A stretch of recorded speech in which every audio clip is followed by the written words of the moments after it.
Hi, this is Donna. Welcome to DD Paper Crafts. In today's video, we're going to be making a box style which you can use on any size rectangular or square box. And the thing that's different about this is you can see we've got this tab sticking out at the front and the lid tilts up like so. So you can add this style of lid onto any size box that you need. I will give you the sizes for this box, which is 4 by 2 by 2. But as I said, you can do this on any size box. There are a couple of things that I will point out. Firstly, when you decide on the height of the box, you need to bear in mind that the height within the inside of the box is going to be reduced by the amount that the ledge comes down. Although this box is 2 inches high, the ledge is 3/8 of an inch deep. So therefore, inside the box, I've got 3/8 of an inch less to access. Hopefully that makes sense. And the second thing you just need to bear in mind is the depth of your ledge needs to take into consideration the size of brads that you're using. If you're using one of the bigger head brads, you might want to have a deeper ledge. So that's just something to consider. The last thing I'm going to point out, which didn't occur to me until the box was constructed, is I've used a single-sided cardstock. And as a consequence, on this back element here, you can see where the tabs have come round and are glued to the side of the box. That would be a little bit more concealed if I'd used a double-sided cardstock. So just bear that in mind when you choose your initial cardstock. So just a couple of things to consider before you start to put your box together. So let's get started with a box this size. For my box, I'm starting with a piece which is 8 by 6, and along the 8-inch side, I'm scoring at 2 and 6, and along the 6-inch side, I'm scoring at 2 and 4. Rotate back to the long side. Now I want the tabs to join the box together to run into the end sections rather than the side sections, because one of the side sections is going to have the holes in to create the pivot for the lid. But I don't need tabs which are this big. So I'm going to score at 1.5 down to the first score line, and 6.5 down to the first score line. And then we will cut this piece away, and this will leave us with 1/2-inch tabs. So rotate and do the same on the other side. So 1.5 down to the first score line and 6.5 down to the first score line. Before I cut the box out, I'm going to add the holes and the markings for the section at the end where the lid is going to fit in. The slot is determined by the size of the tab that you have on the lid and also the depth of the ledge on the lid. For instance, if I just show you on this one here, this ledge here is 3/8 of an inch deep. So therefore I've cut my slot 3/8 of an inch down from the top edge of the base of the box. So I'm going to repeat those measurements on this piece. So I'll have this as my slot end. It doesn't matter which end you have. I'm going to have a 1-inch tab. I'm going to actually flip it over and work on the reverse because I can then mark it in pencil. I'm going to make a pencil mark just a 1/16 of an inch to the left of 2.5. and a 1/16 to the right of 3.5. So my slot will be slightly bigger for my tab. So I've got no reason for that not to fit in. I'm going to just extend those lines down. And then I'm going to measure along from the outer edge of the cardstock 3/8 of an inch. And then if I join up those pencil marks, so this element here is going to be the slot that I'm going to cut away for my lid to fit down into. The next thing I want to do before I cut the piece out is I'm going to put in the brad holes. I'm going to put my brad holes in 1/4 of an inch in and 1/4 of an inch down. And I need to put my brad holes on the opposite side. So this is where my slot is going to be. This is the middle, this is the base section. My brad holes are going to be up here and up here. So they're at the opposite end to where the tab section is. So I'm going to measure across 1/4 inch and make a mark, measure down 1/4 inch, rotate and do the same. So I'm doing the opposite to the one that I've already put in. So that's 1/4 inch, measure down 1/4 inch, and that's there. So these 2 dots here are the markings for my holes for my brads.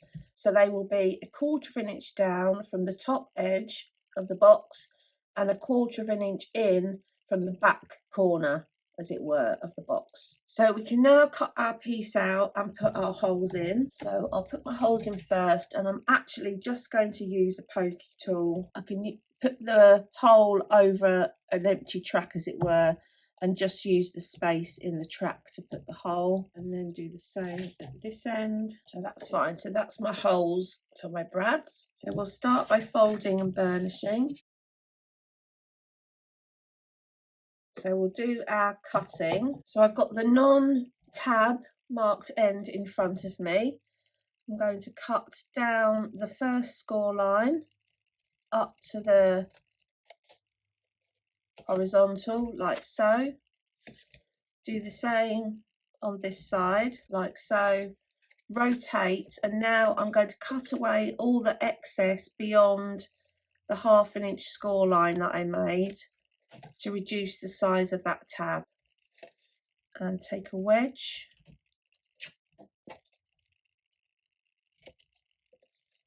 Do the same on this side. Rotate, repeat the same at this end.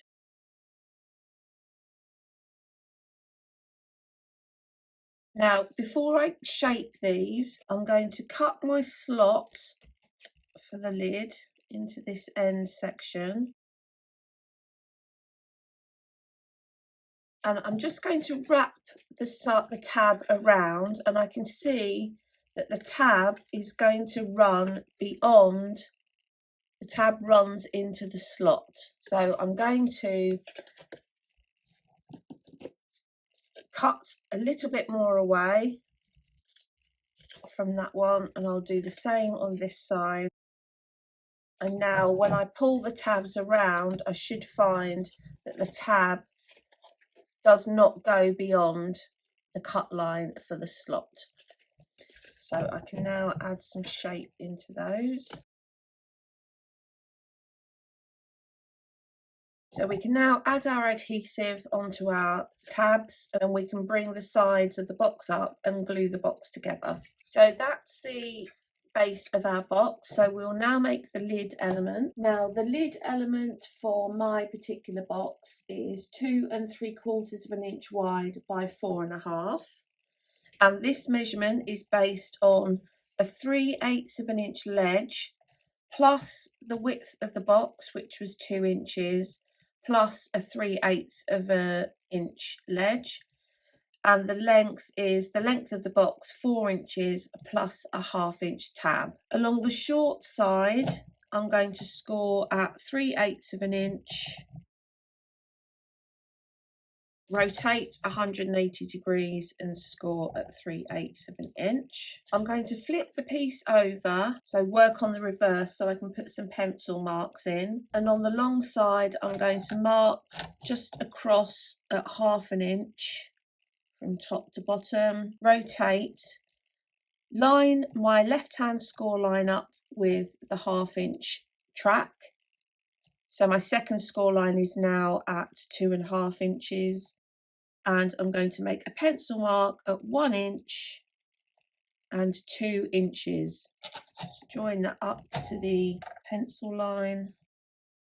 So this element here in the middle will remain, that's going to be our tab, and then this element here and this element here, this element here and this element here is going to be cut away. So I'm going to fold and burnish my ledges to start with, and you want to make sure that you get a really crisp burnish on this. So I'm going to cut away up to there,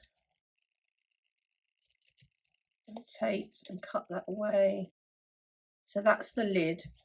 So we want to make sure that this fits down inside the box. So the lid fits in quite snugly, and you can see the tab fits in the slot. So what I'm going to do now is we obviously need to put the holes in the ledge for the brads to sit through. I'm just going to take a pencil and mark through the hole that we've made and push through to make a mark on the ledge. Do the same on this side. Remove the lid again, and now I'm going to put a hole in the pencil marks. You will find once the lid is attached that as the lid pivots, these corner bits are going to hit the back of the box and they will start to become a bit frayed. So what you either need to do is just slightly shape those. So you could just cut straight across and just cut that end bit off.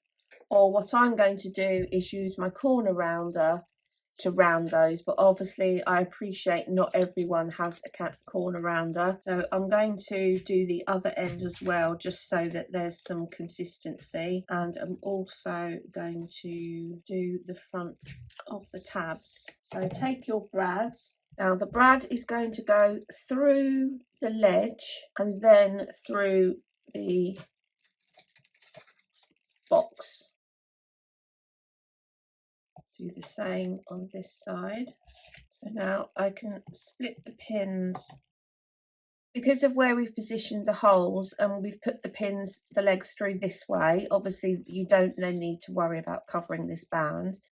This is low enough down so that when I add my pattern paper onto the side, the legs are going to be covered.